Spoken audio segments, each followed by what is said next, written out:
السلام علیکم ورحمۃ اللہ وبرکاتہ۔ میرے انتہائی قابل احترام بزرگوں، عزیز دوستوں، ہم سارے کے سارے مسلمان ہیں اور جناب رسول اللہ صلی اللہ علیہ وآلہ وسلم کے امتی ہیں، اور رسول اللہ صلی اللہ علیہ وآلہ وسلم کی جو زندگی گزری ہے وہ مختلف قسم کے ادوار، مختلف قسم کی چیزوں کے ساتھ جڑی ہوئی زندگی ہے، اور مختلف قسم کے اوصاف وہ ایمان والوں پر ان اوصاف کے حوالے سے محنت ہے۔ اور جیسے آسمانی محنت ہوتی ہے اور روحانی اور نورانی محنت ہوتی ہے، ساتھ ساتھ میں شیطانی محنت بھی ہوتی ہے، اور شیطان اور اس کے لشکر وہ بھی اپنی محنت کرتے ہیں، لیکن وہ ہمیں نظر نہیں آتے، لیکن اس کا بیان قرآن پاک کی آیات میں ہے اور اللہ کے رسول صلی اللہ علیہ وآلہ وسلم کے بیانات میں ہے کہ وَكَذَلِكَ جَعَلْنَا لِكُلِّ نَبِيٍّ عَدُوًّا شَيَاطِينَ الْإِنسِ وَالْجِنِّ یوحی بعضهم الی بعض زخرف القول غرورا۔ یہ 8ویں پارے کی بالکل شروع کی آیات ہے، دوسری یا تیسری آیت ہے۔ پہلی آیت تو ولو اننا ہے، یہ دوسری یا تیسری آیت ہے وَكَذَلِكَ جَعَلْنَا لِكُلِّ نَبِيٍّ عَدُوًّا۔ جتنے نبی گزرے ہیں ہم نے ان کے دشمن بنائے، دنیا کے اندر انسان بھی دشمن بنائے اور شیطان بھی دشمن بنائے، یعنی تھے تو سارے شیطان، لیکن کچھ انسانی شکل میں تھے، اس کو بند کر دو، کچھ انسانی شکل میں تھے اور کچھ جنات کی شکل میں تھے، چھپے ہوئے تھے۔ انسان نظر آتے ہیں، جنات نظر نہیں آتے۔ یہ ہم نے دشمن پیدا کیے نبیوں کے۔ نبیوں کے کیوں دشمن پیدا کیے؟ کیا نبیوں نے کوئی ایسی حرکت کی ہے جس کے آپ نے دشمن بنائے؟ یعنی ہم ایک چھوٹا سا سوال کر سکتے ہیں طالب علمی کے طور پر، تو ہمارے رب کے تقدیری فیصلے ہیں، ہم اپنے رب کے تقدیری فیصلوں پر اعتراض نہیں کر سکتے۔ اللہ جل جلالہ خود اس کا جواب دیتے ہیں، فرماتے ہیں وَلَوْ شَاءَ اللَّهُ مَا فَعَلُوهُ، اگر اللہ چاہتے تو یہ جنات اور یہ انسان نبیوں کے دشمن نہ بنتے اور یہ اس طرح کی حرکت نہ کرتے، لیکن ہماری چاہت ایسی ہے کہ دنیا کے اندر جیسے دھوپ ہے، چھاؤں ہے، ازداد ہیں، دن ہے، رات ہے، آپس میں ضدیں ہیں، آگ ہے، پانی ہے، آپس میں ازداد ہیں، دوستیاں ہیں، دشمنیاں ہیں، آپس میں ازداد ہیں۔ یہ ہم نے ایسا کیا ہے، اور اگر ہم چاہتے تو ایسا نہ کرتے۔ اللہ پاک نفس کو بھی پیدا نہ کرتے جو ہمارا دشمن ہے، اللہ جل جلالہ شیطان کو ہی پیدا نہ کرتے کہ ہم گناہ نہ کرتے، ہمارے ساتھ اللہ جل جلالہ خواہشی غلط نہ لگاتے جیسے فرشتوں کے ساتھ غلط خواہش اللہ نے نہیں لگائی۔ تو یہ دنیا دارالامتحان ہے، اس میں اللہ جل جلالہ نے ہم سب کے اور ہر آدمی کا امتحان اس کی شان کے مطابق ہے۔ جو چیز میرے لیے مشکل بنی ہے اور میرے لیے اس سے بچنا انتہائی مشکل ہے، بہت زور لگا کے میں بچتا ہوں اس سے، وہ آپ کے لیے کوئی مسئلہ نہیں ہے، آپ معمولی سی محنت سے اس گناہ سے بچ جاتے ہیں۔ کچھ چیزیں ایسی ہیں جو آپ کے لیے مشکل ہیں، اتنی مشکل ہے کہ آپ بھرپور کوشش کریں تب جا کر کے اس گناہ سے آپ بچ سکتے ہیں، وہ میرے لیے مسئلہ نہیں ہے، میں بہت آسانی سے اس گناہ سے بچ جاتا ہوں۔ وجہ اس کی کیا ہے؟ ہمارے رب نے مزاج الگ الگ بنائے ہیں، اور الگ الگ مزاج بنا کر کے دنیا میں امتحان کے لیے ہمارے رب نے ہمیں بھیجا ہے کہ یہ دنیا دارالامتحان ہے۔ اس سلسلے میں جیت اسی کی ہے جس کے پاس صحیح آسمانی علم ہو. اگر کسی کے پاس آسمانی علم نہیں ہے اور اس کو آسمانی علم سے بیر ہے، دشمنی ہے، نفرت ہے، بغض ہے، آسمانی علم والوں کو دیکھنا پسند نہیں کرتا، ان کے پاس بیٹھنا پسند نہیں کرتا، آسمانی چیزوں کو لینا پسند نہیں کرتا، تو وہ تو بہت برا پھنسے گا. اس لیے کہ روشنی نہیں لے رہا وہ، اور اندھیروں کی قسمیں بہت ساری ہیں. اس لیے کہ دنیا میں جیسے دنیا کے اندھیرے الگ الگ ہیں. کچھ اندھیرے ہلکے ہوتے ہیں، آدمی اس میں چل پڑتا ہے. کچھ ایسے خطرناک اندھیرے ہوتے ہیں کہ آدمی اپنے ہاتھ کو بھی دیکھنا چاہے تو ہاتھ بھی سجھائی نہیں دیتا، نظر نہیں آتا. اتنے گھپ اندھیرے، ظاہری اندھیرے.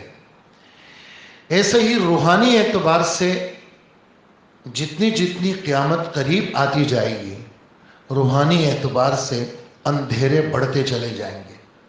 روحانی سے میری مراد یہ دنیا والے روحانی نہیں ہیں. روحانی بابا بیٹھے ہوئے آپ کو تعویذ دے دیں گے، وہ روحانی نہیں ہے مراد. وہ روحانی ہے ہی نہیں، وہ لوگوں نے روحانی بنایا ہوا ہے. روحانی اندرونی ہر انسان کے اندر اندر کی ایک روشنی ہے، اور وہ مومن کے اندر ہے. اس لیے کہ مومن کے پاس نور ایمان ہے. تو روحانی سے یہ میری مراد ہے. وہ مراد نہیں ہے جو باہر سڑکوں پہ نظر آتے ہیں کہ پیر کامل اور روحانی بابا اور یہ کر دیں گے تو آپ کی ہر تمنا پوری ہوگی. وہ مراد نہیں ہے. تو روحانی اعتبار سے بے شمار اندھیرے، جس کی جناب رسول اللہ صلی اللہ علیہ وآلہ وسلم نے وہ مثال دی ہے کہ ایسا دور آئے گا. خود صحابی ہے حضرت انس فرماتے ہیں، وہ بات میں حضور کی بعد میں سنا دوں گا. حضرت انس رضی اللہ عنہ کے پاس شکایت لے کے آئے. ظالم ایک حکمران آیا تھا جس نے 1,00,000 سے زیادہ لوگوں کو قتل کیا، اور انتہائی یعنی بدنصیب قسم کا آدمی تھا. تو اس کی کچھ باتیں لے کے ایک صحابی کے پاس، حضرت انس رضی اللہ عنہ کی بڑی عمر تھی، 100 سال سے زیادہ ان کی عمر تھی، اور ان کے پاس شکایت لے کے آئے. کہنے لگے دیکھو میری بات سنو، جتنا جتنا زمانہ قیامت کے قریب ہوگا، ہر اگلا دن پچھلے دن کی بنسبت، ہر اگلا دن پچھلے دن کی بنسبت وہ زیادہ شریر ہوگا. تم یہ مت سمجھنا کہ آگے کوئی خیر نظر آئے گی. آج خیر ہے، کل اس سے زیادہ شر ہوگا. کل بھی خیر ہے، پرسوں اس سے زیادہ شر ہوگا. اور پھر فرمانے لگے یہ بات میں نے تمہارے نبی، ان کے بھی نبی تھے لیکن جیسے یہ بھی ایک بلاغت کا اور بات کا ایک انداز ہوتا ہے، یہ بات میں نے تمہارے نبی حضرت محمد مصطفیٰ صلی اللہ علیہ وسلم سے سنی ہے. اور ہمارے نبی کیا فرماتے ہیں کہ ایسے فتنے آئیں گے، فتنۃ الصما، فتنۃ البکما، فتنۃ الدہیما. ایسے فتنے ہوں گے، بالکل کالے کالے فتنے، اندھیرے، سمجھ میں ہی نہیں آئے گا آدمی کو. دل دماغ وہ کام نہیں کریں گے، انتشار ہوگا. اور چاروں طرف ایسے فتنے، اندھے فتنے، بہرے فتنے، گونگے فتنے، کالے کالے فتنے. نتیجہ کیا نکلے گا؟ اگر ایک آدمی نے اپنا ماحول ٹھیک نہیں کیا، ابھی ہر آدمی اس وقت اپنی اولاد کے لیے لوگ پریشان ہیں. لڑکیوں کے لیے الگ پریشان ہیں اور لڑکوں کے لیے الگ پریشان ہیں. لڑکوں کے لیے الگ پریشان، لڑکیوں کے لیے الگ پریشان. کریں تو کیا کریں؟ یہ رات ہو جاتی ہے، سب کے پاس اپنے موبائل ہیں، اے سی لگا ہوا ہے، بجلی جاتی نہیں ہے، چلی گئی تو ڈبل جو ہے وہ جنریٹر لگے ہوئے ہیں، بجلی کا پتہ ہی نہیں چلتا، اور صبح تک وہ موبائلوں میں لگے رہتے ہیں. جب صبح کا وقت، صبح صادق ہو جاتی ہے تو سو جاتے ہیں، پھر ظہر کے بعد اٹھتے ہیں. ظہر کے بعد اٹھتے ہیں. تو آپ خود دیکھیں دنیا کے اندر مثال تو بری ہے، پیش کرنے کے قابل نہیں ہے، لیکن اللہ ہم سب کو معاف کرے. دنیا میں راتوں کو کون جاگتا ہے؟ آپ ذرا تھوڑا گلیوں میں تھوڑا سا پھر لیں، تھوڑا سا اپنی گلیوں میں پھر لیں اور علاقوں میں پھر لیں. راتوں کو آپ کو کتے نظر آئیں گے. یہ غلط بات نہیں ہے، کتے نظر آتے ہیں، ہم دیکھتے ہیں. دن میں یہی کتے گاڑیوں کے نیچے سوتے رہتے ہیں. صبح جب ہو جاتی ہے کتوں کو دن میں رات میں نیند نہیں آتی، وہ راتوں کو گھومتے رہتے، دن میں سوتے رہتے. ایک بہت بڑا مجمع جو رات گزارتا ہے اس کے دل میں فجر کا ہے ہی نہیں کہ فجر فرض ہے، اور نہ وہ فجر کی نیت سے سوتے ہیں. میں سب سے پہلے اپنے آپ کو دیکھوں، آپ میں سے کسی پر تنقید مقصود نہیں ہے، ایک مذاکرہ ہے جو چل رہا ہے. تو یہ کالے کالے فتنے، کسی زمانے میں میری پہلی صف نہیں چھوٹتی تھی، پہلی صف چھوٹ گئی، مجھے پورا دن کھانا اچھا نہیں لگتا تھا، مجھے ناشتہ نہیں کرنا. کیوں؟ آج پہلی صف چھوٹ گئی. آج تو میری تکبیر اولی چھوٹ گئی. میں تو ہماری مسجد میں ایسے ایسے نمازی ہیں جن کے 2-3 سال ہو گئے، ایک بھی تکبیر اولی نہیں چھوٹی. ایک نمازی یہاں آتے ہیں اس سے اسٹیڈیم کے پاس سے، وہ ویسے جاتے ہیں الحمرہ مسجد، لیکن آج امام صاحب آج کل حج پہ ہیں تو وہ 5-6 ساتھی یہاں آتے ہیں، فجر پڑھتے ہیں اور درس سن کے جاتے ہیں. وہ ایک ساتھی مجھے جب ان کو دیکھوں، ان کے چہرے کو، وہ چہرہ ایسا لائٹ مارے چہرہ ان کا. وجہ کیا ہے اس روشنی کی؟ اس چہرے پر اتنی تیز روشنی کی کیا وجہ ہے؟ خوبصورت تو اور بھی بہت سارے لوگ ہیں، اس کے حسن کا کیا کہنا؟ جب دیکھو تو جی چاہے کہ بھئی اس کو دیکھتے ہی رہو. تو خیر میں نے ایک دن ایک دعوت میں سامنے بیٹھ گئے، بات چیت شروع ہوئی. تو وہ کہنے لگے میرے 21 سال ہو گئے، میری پہلی صف نہیں چھوٹی اور تکبیر اولی نہیں چھوٹی. ایک آدمی آفیسر کالونی، وہاں سے فجر پڑھنے یہاں آئے اور الحمرہ مسجد جائیں اور یہاں پہلی صف میں دائیں طرف بیٹھے. تو آپ اندازہ لگائیں، اور سال ہا سال ہو گئے. پھر کہنے لگے یہ میں نے، ہمارے ایک رشتہ دار ہیں جو دبئی میں رہتے ہیں، یہ میں نے ان سے لی ہے.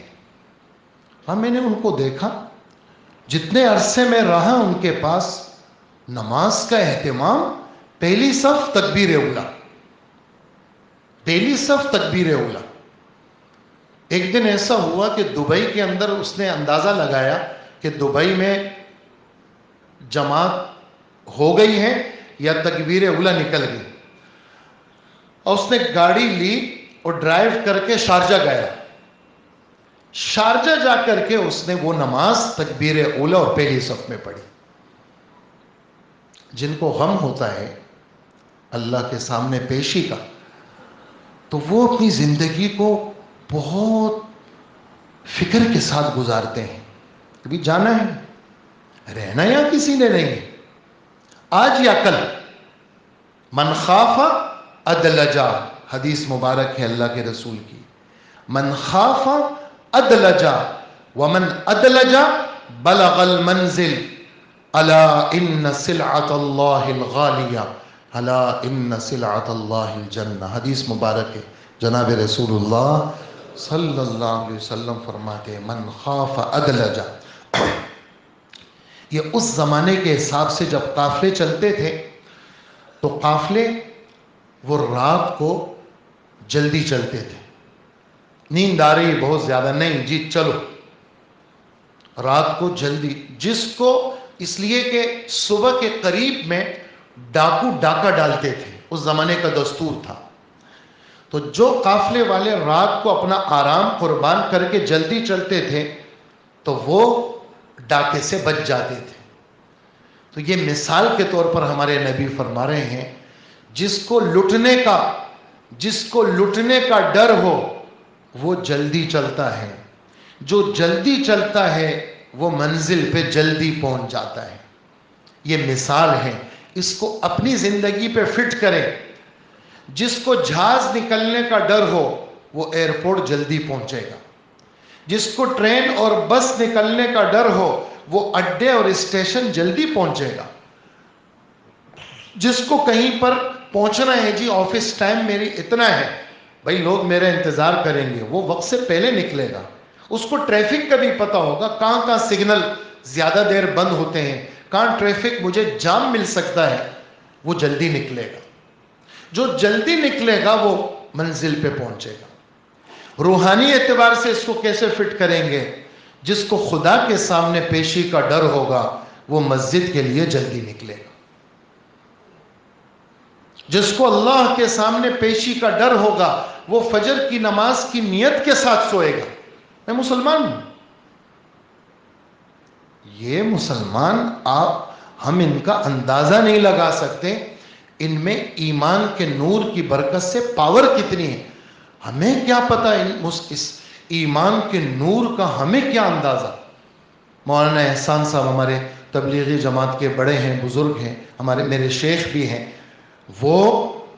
وہ فرماتے ہیں کہ حضرت موسیٰ علیہ السلام نے جب قارون نے الزام لگایا تو موسیٰ علیہ السلام سجدے میں گر گئے اور رونے لگے، فرمانے لگے وہ 2 آنسو بہیں تو آسمان سے وحی آئی کہ موسیٰ یہ زمین آپ کے قبضے میں، اس زمین کو جو کہو گے یہ کرے گی۔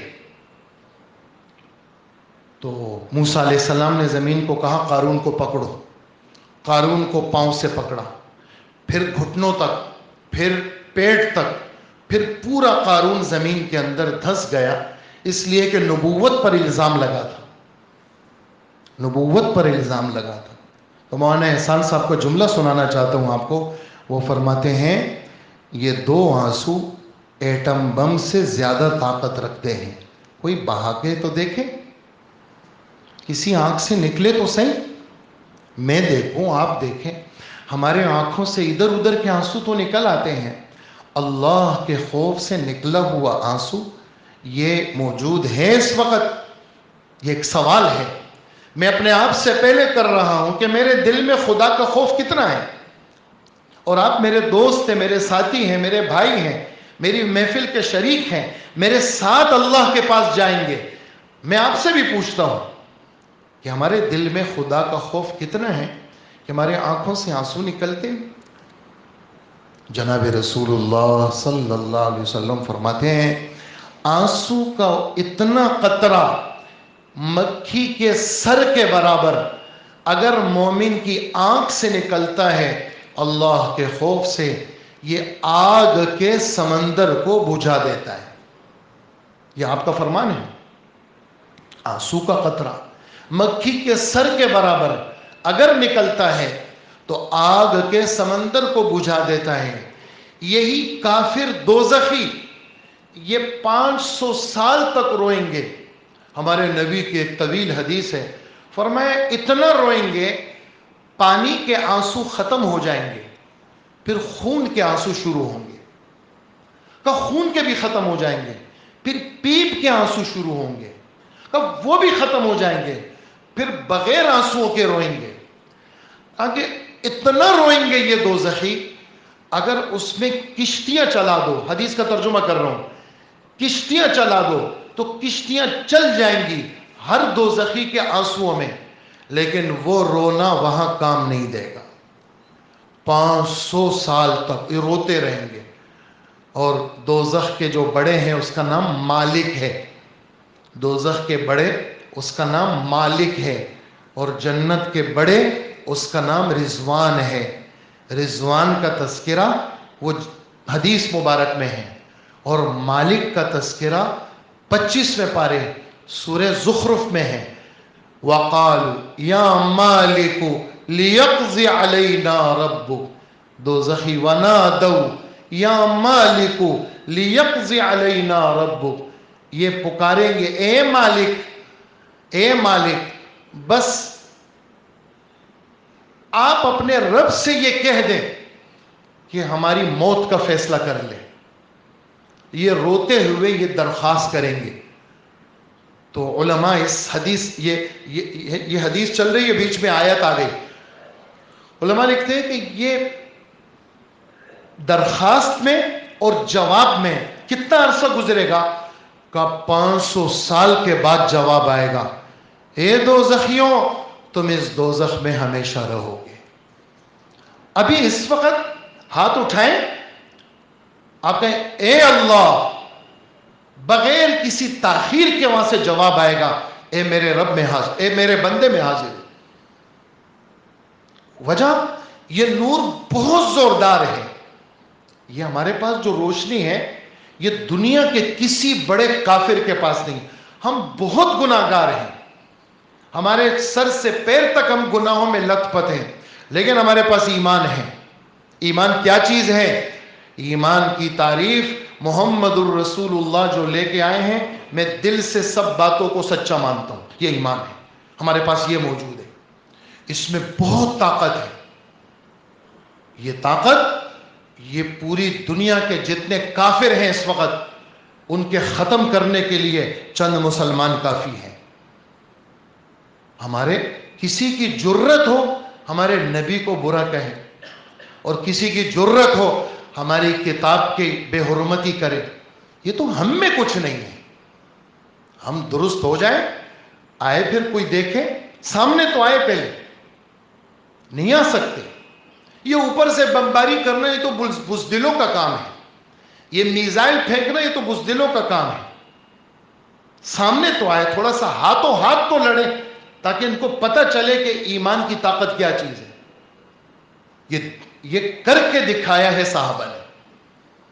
ایسا دکھایا ہے کہ اللہ اکبر، کہ کافر حیران رہ گئے. کیا؟ حضرت ابو دجانہ سرخ کپڑا پہنا، کہا کہ بس اب تو کافروں کی خیر نہیں. کیوں؟ ابو دجانہ نے تو سرخ کپڑا سر پہ اوڑھ لیا ہے، اب تو کافروں کی خیر نہیں. ایسے صحابہ کرام، یہ ایمان کی طاقت تھی. تو اس لیے ہمارے پاس جو سرمایہ ہے وہ کائنات کے کسی فرد کے پاس نہیں ہے. ہم بہت بڑے سرمایہ والے ہیں. سرمایہ یہ جائیداد کی صورت میں نہیں ہوتا، 5-5 ہزار کے بنڈل اور سونے کی اینٹوں کی صورت میں نہیں ہوتا، اور مختلف ممالک کے اندر کاروبار کے چلن کی صورت میں نہیں ہوتا. سرمایہ تو ایمان کا سرمایہ. مرتے ہی جناب قبر کھل گئی اور چاروں طرف جنت کے دروازے کھل گئے. آئیے آئیے، اہلاً و سہلاً و مرحبا، آئیے آئیے، دروازے کھلے ہوئے ہیں، آئیے، آپ کا استقبال ہوگا. 500 فرشتے روح نکالنے کے لیے آئیں گے، اور پھر یہی فرشتے دنیا کے کفن کے پہنانے سے پہلے ریشم کا کفن پہنائیں گے. یہی فرشتے جب روح نکالیں گے تو ایسے نکالیں گے جیسے مکھن یا آٹے میں سے آپ یوں بال کو کھینچتے ہیں، اتنی سہولت سے وہ بال نکلتا ہے. ایسے ہی مومن کی روح نکالی جاتی ہے. مومن یہ تو بہترین آدمی ہے، یہ اللہ کو اچھا لگتا ہے. مومن آدمی اللہ کو اچھا لگتا ہے. ایمان کی بہت بڑی برکات ہیں. تو یہ ایماندار آدمی، اس کے پھر 500 فرشتے اس کے توڑی کے نیچے مشک عنبر کا پھایا رکھتے ہیں، اور اس کے وہ جنت کا پورا نقشہ سامنے کر دیتے ہیں. آنکھیں تو کھلی ہوئی ہیں، بیوی بچے سامنے کھڑے ہیں اور دوست احباب کھڑے ہیں، لیکن ان آنکھوں سے ان آنکھوں سے اپنے رشتہ داروں کو نہیں دیکھ پاتا. یہ تو جنت کی سکرین کھل گئی ہے سامنے، اور جنت ہی جنت نظر آ رہی ہے، اور اس کی روح نکال لی جاتی ہے، اور اس کی روح سیدھی اوپر جاتی ہے. روح کے لیے یہ چھت رکاوٹ نہیں، روح کے لیے آسمان رکاوٹ نہیں، یہ 7 آسمان پہ پہنچ جاتی ہے. وہاں جا کے یہ اللہ کے دربار میں سجدہ کرتی ہے. یہ سب ہمارے نبی کا فرمان ہے. یہ کوئی اخباری رپورٹ نہیں سنا رہا آپ کو، یہ بخاری شریف مسلم شریف میں ہمارے نبی کی باتیں سنا رہا ہوں آپ کو. یہ سیدھی اوپر چلی جاتی ہے، یہ اللہ کو سجدہ کرتی ہے، اور اللہ جل جلالہ اس کا اکرام کرتے ہیں. اس کی روح کہاں رکھتے ہیں؟ اس کی روح علیین میں رکھتے ہیں. علیین کیا ہے؟ 7 آسمان کے اوپر ایک دفتر ہے. وہاں ایمان والوں کی روحیں ہوتی ہیں. اللہ ہم سب کی روح وہاں پہنچائے. اللہ ہماری روح کو ادھر ادھر بھٹکنے نہ دے. کیوں؟ کافروں کی روح کہاں جاتی ہے؟ وہ سجین میں جاتی ہے. سین جیم یا نون سجین. یہ علیین اور سجین دونوں قرآن کے الفاظ ہیں. ویل للمطففین میں 30ویں پارے کی چوتھی سورت، 30ویں پارے کی چوتھی نہیں بلکہ 1 2 3 4 5 چھٹی سورت، 30ویں پارے کی چھٹی سورت، اس میں یہ سجین کافروں کے اعمال نامے کی جگہ کہاں ہے؟ ساتوں زمین کے نیچے. مومنوں کے وہ ارواح وہ کہاں؟ حجی وہ علیین میں ہے. تو یہ ایمان اتنا زوردار عمل ہے اور اتنی زوردار چیز ہے جو صرف مومنوں کو حاصل ہے. اس لیے مومن کے ذمے ہے وہ اپنے ایمان کی حفاظت کرے. حفاظت کیسے ہوگی؟ وہ مسجد میں ہوگی. جی ہاں، نماز گھر پہ ہو جاتی ہے. ہم کیوں آپ کو غلط مسئلہ بتائیں گے؟ نماز گھر میں ہو جاتی ہے، نماز آفس میں ہو جاتی ہے.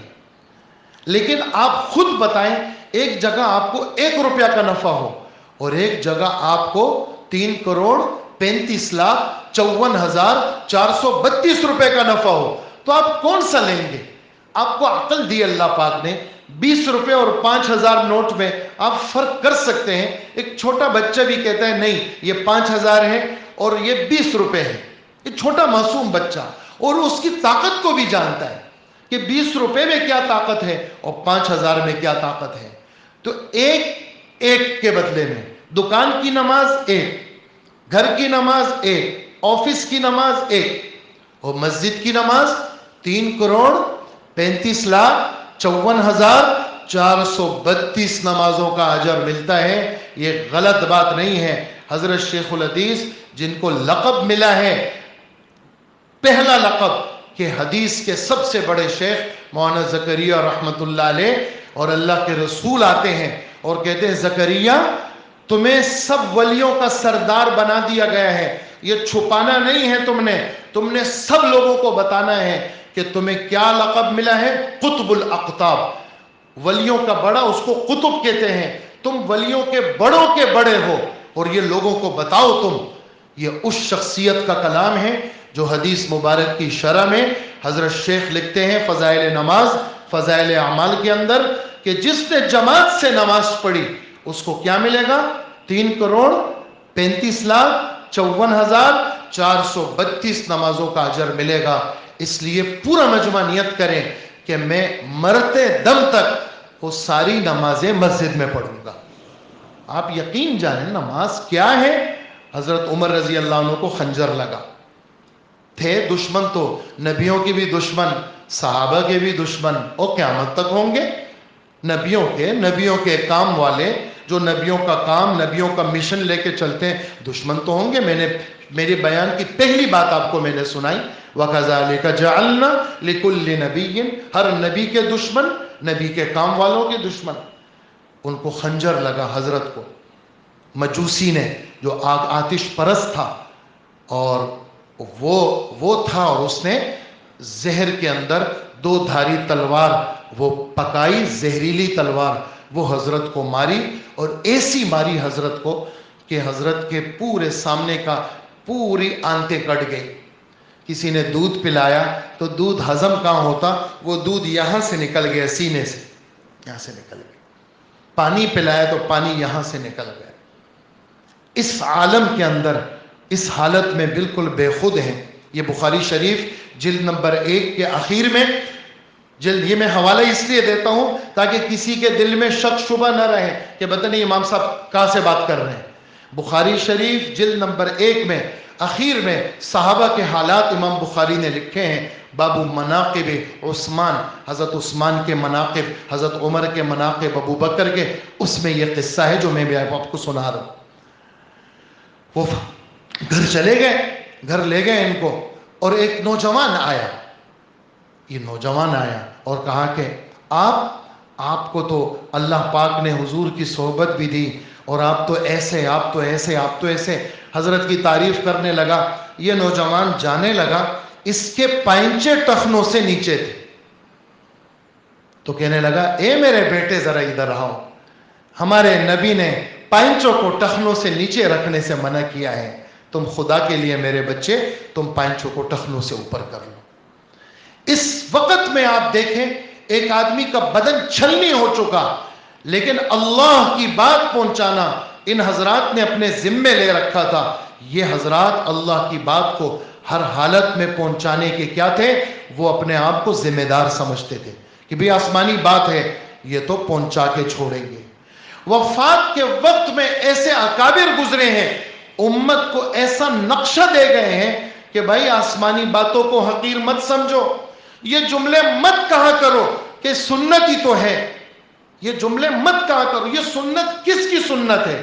ذرا یہ تو سوچو، یہ محمد الرسول اللہ کی سنت ہے، یہ مت کہا کرو سنت ہے. ایک بزرگ ہاتھوں پیروں سے معذور، یہ حضرت شیخ الحدیث صاحب نے فضائل صدقات میں لکھا ہے یہ قصہ. ہاتھ پیر سے معذور بزرگ، شاگرد ہیں، بیٹے ہیں، وضو کرا رہے ہیں. اب وہ وضو کرا رہے ہیں تو وضو میں ایک چیز رہ گئی، زبان بند ہے ان بزرگوں کی، زبان سے کہہ نہیں سکتے، ہاتھ پیر مفلوج ہیں، ہاتھ پیر سے بھی اشارہ نہیں کر سکتے، کرے تو کیا کریں؟ ایک چیز چھوٹ گئی ہے وضو کی جو یہ بچہ کرا نہیں سکا اور یہ شاگرد یا میرا بیٹا مجھے کرا نہیں سکا.